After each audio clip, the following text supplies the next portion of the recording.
teman-teman semuanya, kembali lagi bersama saya Marsha Priyanti di channel Marsha. Pada kesempatan kali ini saya akan membahas Internet Gateway. Pembahasan yang akan saya bahas terdapat banyak sekali ya teman-teman. Nah, langsung saja kita mulai, yaitu pengenalan Internet Gateway.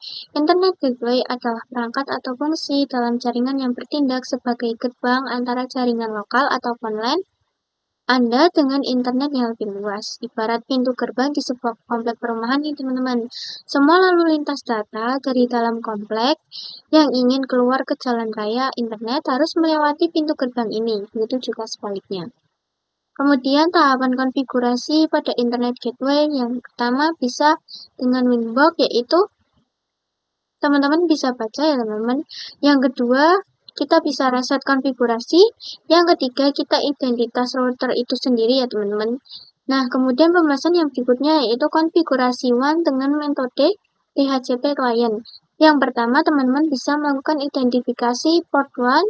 Kemudian kedua, tambahkan DHCP client dengan mengklik menu IP, kemudian ke DHCP client dan klik tanda plus teman-teman. Kemudian yang ketiga, pilih interface. Pilih either 1 atau port 1 Anda dan ADD default. Dan ADD default route dan use peer DNS dicentang. Ini akan mendapatkan gateway dan DNS dari ISP ya teman-teman. Kemudian yang keempat, apply dan OK. Oke, kita lanjut ke pembahasan yang berikutnya, yaitu konfigurasi WAN dengan metode manual atau static IP. Atau static IP ya teman-teman.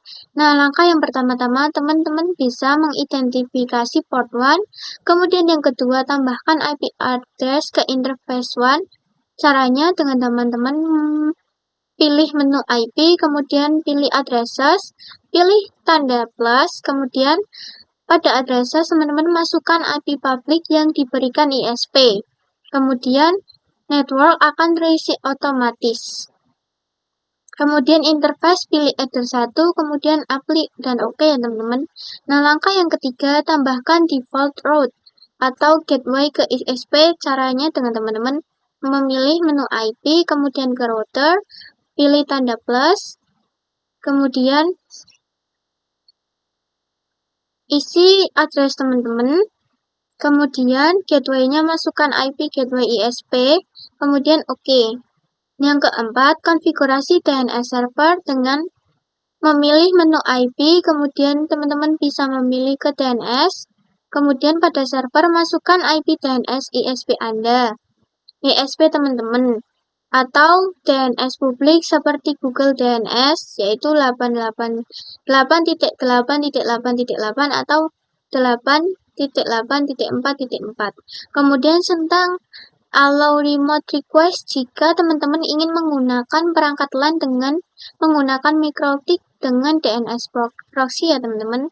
Kemudian langkah terakhir kita tinggal apply saja ataupun OK. Oke, kemudian yang berikutnya yaitu konfigurasi LAN.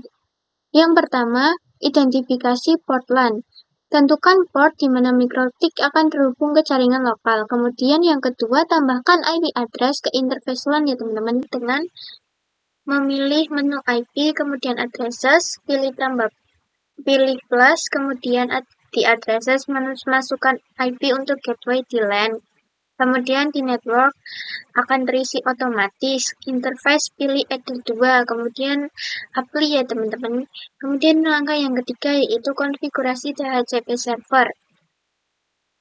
Teman-teman bisa memilih menu IP, kemudian pilih DHCP server, klik DHCP 1, kemudian pada DHCP server interface pilih either 2, ikuti wizard, kemudian pilih DHCP page, akan terisi otomatis, kemudian gateway for DHCP network akan terisi otomatis juga teman-teman. Kemudian di addresses to give out, tentukan rentang IP yang akan dibagikan nih teman-teman. Misal di sini ada contohnya. Kemudian DNS server bisa pakai DNS yang didapat dari ISP atau DNS publik. Kemudian lanjut konfigurasi NAT. Teman-teman bisa langsung membuka menu IP, kemudian ke firewall, pilih tab NAT, pilih tanda plus, kemudian pada tab general dan change score NAT karena kita mengubah IP sumber saat keluar.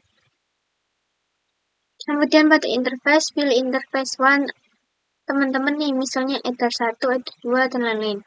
Kemudian pada tab action, teman-teman bisa memilih mask square-nya. Ini adalah bentuk NAT yang paling umum yang akan secara otomatis menerjemahkan IP privat ke IP public dari interface out interface ya teman-teman. Kemudian langkah yang terakhir yaitu apply. Nah, kemudian pada pembahasan kita yang terakhir yaitu NAT tricks adalah trik-trik pada NAT ya teman-teman. Yang pertama-tama teman-teman bisa ke IP, kemudian firewall, pilih tab NAT, kemudian pilih gambar plus, kemudian pada tab general dan sign DishNAT atau Destination NAT karena kita mengubah IP tujuan paket yang masuk.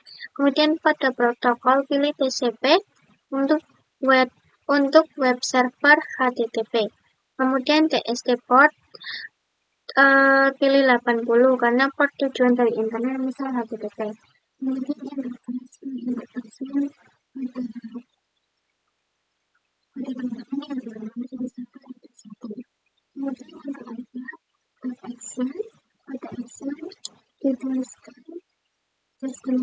kemudian untuk address masukkan IP lokal dari server kemudian masukkan port yang digunakan server internal, kemudian apply. Oke teman-teman, segitu dulu pembahasan kita pada bab 7 kali ini. Mohon maaf bila ada banyak kesalahan. Saya akhiri, wassalamualaikum warahmatullahi wabarakatuh.